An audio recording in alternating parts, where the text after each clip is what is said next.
முகலாயர்கள் 300 ஆண்டுகள் இந்தியாவை ஆள காரணமாக இருந்தது இந்த சக்தி வாய்ந்த 5 அரசர்கள்தான்.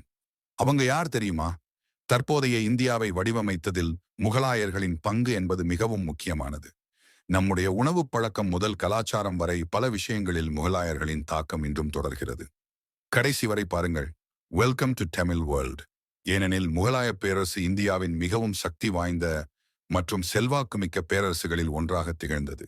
சக்தி வாய்ந்த மற்றும் தொலைநோக்கு பார்வை கொண்ட பல அரசர்கள் இந்தியாவில் முகலாய பேரரசு கிட்டத்தட்ட 300 ஆண்டுகள் வலுவாக இருக்க வழிவகுத்தனர். பேரரசை தொடங்கிய பாபர் முதல் தாஜ்மஹாலை கட்டியது மூலம் புகழ்பெற்ற ஷாஜகான் வரை ஒவ்வொரு முகலாய பேரரசரும் இந்திய வரலாற்றில் தனி முத்திரையை பதித்துள்ளனர். இந்த அரசர்கள் பேரரசை விரிவுபடுத்தினர், கலை மற்றும் கலாச்சாரத்தை ஆதரித்தனர், மேலும் எக்காலமும் நிலைத்து நிற்கும் நம்ப முடியாத நினைவு சின்னங்களை உருவாக்கினர். முகலாய பேரரசை வலிமையான அரசராக மாற்றிய அரசர்கள் யார் என்று தெரிந்து கொள்ளுங்கள். பாபர். பாபர் 1483 பிறந்தார்.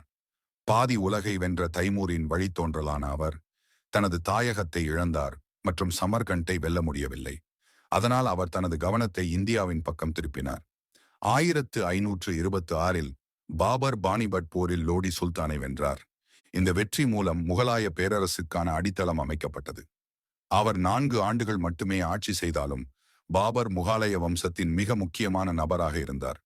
அவர் தனது சுயசரிதையான பாபர் நாமாவை எழுதினார். அதில் அவர் தனது வாழ்க்கை, போராட்டங்கள் மற்றும் இயற்கையின் மீதான காதல் பற்றிய சம்பவங்களை பகிர்ந்து கொண்டார்.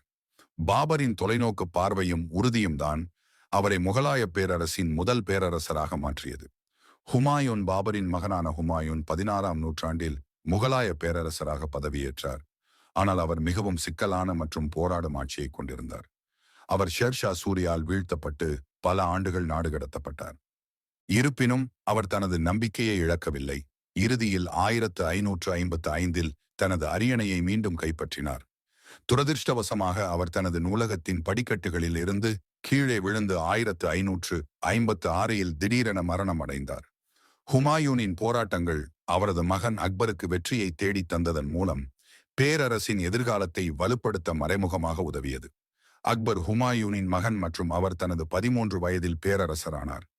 அவர் தனது இளம் பருவத்திலேயே ஒரு புத்திசாலியான மற்றும் சக்தி வாய்ந்த பேரரசராக இருந்தார்.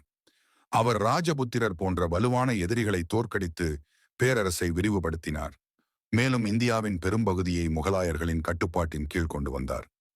அக்பர் அவரது நேர்மை மற்றும் மத சகிப்புத்தன்மைக்காக இன்றும் நினைவு கூறப்படுகிறார். பல்வேறு மதங்களைச் சேர்ந்த மக்களை ஒன்று சேர்ப்பதும் உள்ளூர் ஆட்சியாளர்களை அவருக்கு கீழ் ஆட்சி செய்ய அனுமதிப்பதும் அவரது சிறந்த உத்தியாக இருந்தது. அவர் படிப்பறிவற்றவராக இருந்த போதும் அவர் கலைகள், கலாச்சாரம் மற்றும் கற்றல் ஆகியவற்றிற்கு ஆதரவளித்தார். இயோடேட். ஜஹாங்கீர். அக்பரின் மகனான ஜஹாங்கீர் 1605 பேரரசரானார். அவர் மிகவும் வலுவான மற்றும் பணக்கார பேரரசை உருவாக்கினார். கலை மற்றும் கலாச்சாரத்தின் மீதான தனது ஆர்வத்தை தொடர அவருக்கு சுதந்திரம் இருந்தது.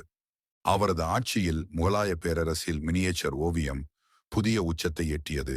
மேலும் அவரது நீதிமன்றம் கலைகளை வளர்க்கும் இடமாக இருந்தது.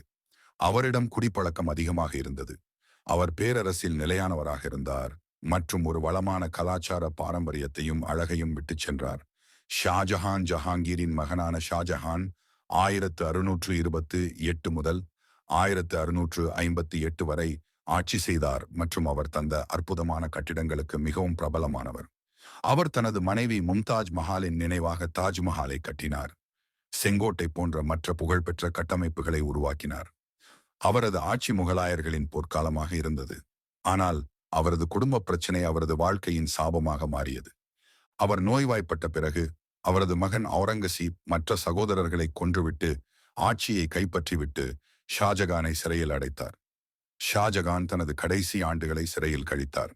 ஆனால் அவர் உருவாக்கிய பிரம்மாண்டமான கட்டிடங்களுக்காக இன்னும் வரலாற்றில் நிலைத்திருக்கிறார்.